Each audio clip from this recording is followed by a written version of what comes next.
With Nintendo's financial reports, we see something interesting which might hint towards a new Switch. Stay tuned for more. Modders have got Half-Life 2 running on the Switch as well. Let's talk about that little mini direct and so much more. It's Switch News! Okay, so yes, this is Switch News, the weekly series, even though this is the second one this week. But I said before, next week I'm off. I'm taking a week off because it's my birthday and wedding anniversary, so I won't be here, so you're getting an extra news today, right? But there's still videos going up on the channel. Don't worry, we've got some really good videos. There's some long form discussions between AJ from our PlayStation channel and myself. So yeah, stay tuned for those. But let's jump into Switch news. Okay, so the Portal collection has just dropped on the Nintendo Switch. It's available now. You know, we saw it in that mini direct and we kind of knew about it anyway, right? But modders have managed to mod the game already to play Half-Life 2 on the Switch. What? Like, how's that? What? I love Half-Life 2. Half-Life 2 is one of the best games ever made. I love that game. I've played it so many times. I've got it on so many different systems. Why isn't it on Switch? I mean, they brought Portal over. Why not bring over Half-Life 2? That would be great. But yeah, modders have got it running, but you know, there's obviously issues, like you can't progress through the story properly, like saves don't work, blah, blah, blah, blah, blah. But it's pretty impressive that they've managed to do that already. So if you know the game 13 or XIII, it's like a cel-shaded like first-person shooter game. It is now coming over to the Switch in September. So obviously we got the original way like many years ago, and then they kind of like remade it recently or fairly recently for the other systems. I can't remember where it came out, to like mixed reviews. And they always said there was going to be a Switch version, but it kind of like just delayed indefinitely. Well, now it's coming out in September.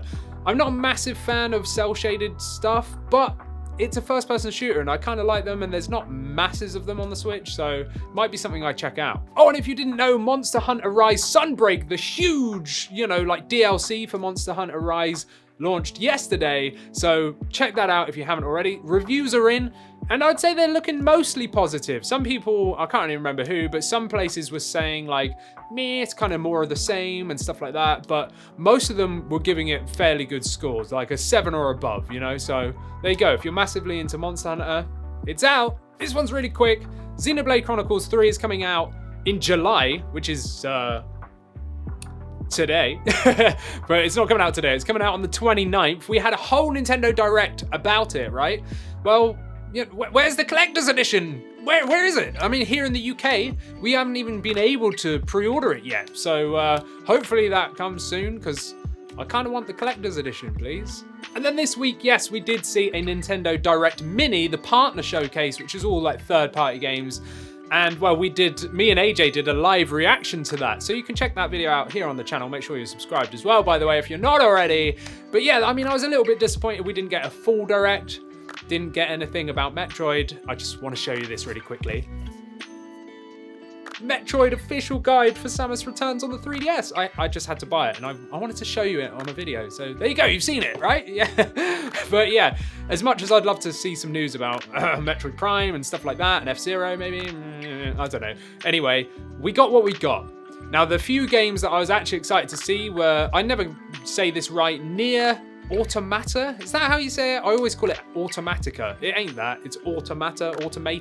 I don't know. It's Platinum Games, like hack and slash you get. It looks cool, like super cool. It's been out for ages on everything else, but it's finally coming to Switch, and I finally want to buy it on Switch, and I've already pre-ordered it because pre-orders are live, and it's out on October the 6th, so not that far away. So yeah, I'm super hyped for this, and it's actually like a pretty good price. I pre-ordered it here in the UK for £35. I was expecting it to be a full price game. That's a fair bit cheaper, so sweet. Oh, and it's physical as well. And of course, I was hyped to see Persona 3, 4, and 5 coming over to Switch as well. Like, that's amazing. I know nothing about these games. I've always liked the look of them, and I always know that everyone goes, yeah, Persona this, Persona that, and I've always seen like the titles and stuff. I've just never played one. I've never got into it. So tell me, like, should I? Do I have to play all of the old games first? Do I have to literally do 1, 2, 3, 4, and 5, or are they all like contain stories? Like, tell me about it. Let me know. Like, I'd love to jump into the main one, like the newest one, number 5, but I pretty much know nothing about this series. So they are coming to Switch, which is great. Persona 5, I think, is getting a physical, whereas 3 and 4 will just be digital only. And again, Megaman. There's a Mega Man collection coming next year on the Switch. This looks awesome. Like, I haven't played a Mega Man game in many years, and getting a collection over on the Switch, I was really excited to see that. Again, I'm not a die-hard Mega Man fan, I'm not, but the games that I did play when I was a kid, which I have no idea which ones they were, I used to enjoy, and I know there's a huge following. So if you're a die-hard Mega Man fan, well, I'm really happy for you, and I will definitely be picking it up, the collection, because I want to play some Mega Man. And of course, there were loads of other games shown in that showcase. Again, go watch our live reaction video, because we literally watched the whole thing, and you can hear our thoughts on every game shown. I just wanted to briefly bring to your attention, in case you missed the direct, those are my 3 main games. We saw more about Sonic Frontiers, Live Alive or Live Alive or whatever, and so many other games as well. But yeah, go watch that other video. Okay, and then the main news, the main thing I wanted to talk about is Nintendo. And their spending on raw materials has doubled since 2019. Right? So they released their financial results for 2022 as of, I think it was March 2022, and their spending on raw materials has skyrocketed. That could mean there could be a Switch Pro or a Switch 2 on the horizon. They might be stockpiling materials to then be able to build these new systems. But don't get too excited, because this could be totally blown out of the water. It could just be the fact that, for the past couple of years now, components have been really expensive. Look at the PC gaming market. If you don't know about PC gaming, that's where I originate from, right? I was die-hard PC gamer for many years, but I've always been a die-hard Nintendo fan. But PC gaming is where I was at. I used to do so much with PCs. I used to actually be a reviewer of PC components on another channel here on the internet, right? But anyway, PC components skyrocketed. They went through the roof because they just could not get the materials to build the stuff. So graphics card prices through the roof, RAM prices went up, everything went up because people just couldn't get it. Same in the camera world. Cameras became almost impossible to get. Companies would release a new camera, you couldn't even buy them because they couldn't even make them. So it was all components were scarce, few and far between, and it could be that Nintendo are just smart and thinking, the Switch is still selling so much, it's outselling everything else on the planet, right? So they're probably thinking, to keep up this supply and demand, we're going to need to buy as many materials as possible just to cover ourselves so that we can make as much money as possible. So they might be stockpiling resources to just continue making the Switch OLED, the Switch Lite, and the base Switch, so that they can keep selling them rather than hitting a point where they can't make any more because they've got no more materials. But it also could be the fact that, maybe they are preparing for something else. We're 5 years in, and they might be looking at the Switch Pro or the Switch 2, and it might not be for another year or two yet, but they might be hoarding raw materials ready for that. I don't know. I don't work in Nintendo. This is purely speculation based on that.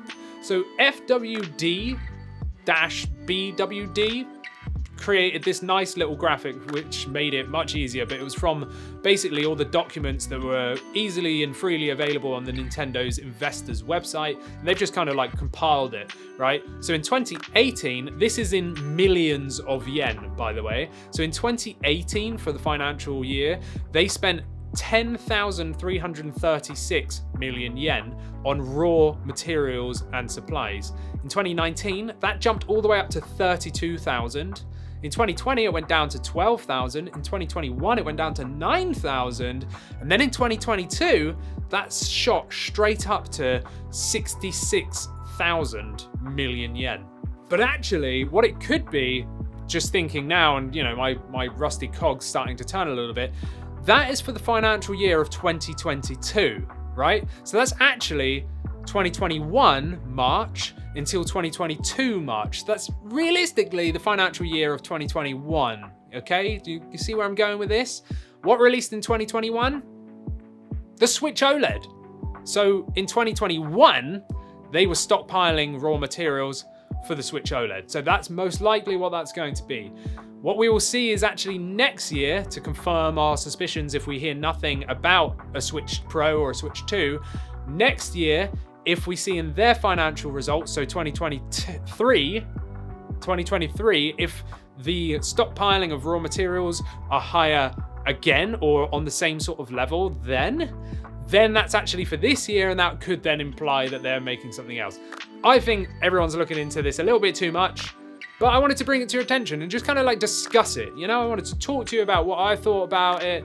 Is it the fact that everything's overpriced right now and they're just trying to like get it in, or that it's just expensive and that's why it looks like they're spending loads? Or is it that they're stockpiling just to keep pressing out what their current models are? Or are they stockpiling ready for a new system? Let me know what your thoughts are down in the comments, and of course subscribe as well. And of course, if you didn't see our reaction where AJ and I watched through the whole Nintendo Mini Direct and kind of like talk about it, well then go and watch that video just here. Go and watch that video because, you know, why not? Why not? You can see me and AJ rambling about the Mini Direct and looking at every single game in this video just here. Remember, I am away next week, but there are videos coming up, so make sure you're subscribed. They are really good videos, I think. They're a bit different than what we normally do on the channel, but you know, we've got some controller like first looks and also a couple of discussions as well between me and AJ, which I think you'll really enjoy. So just go watch this and subscribe. See you soon.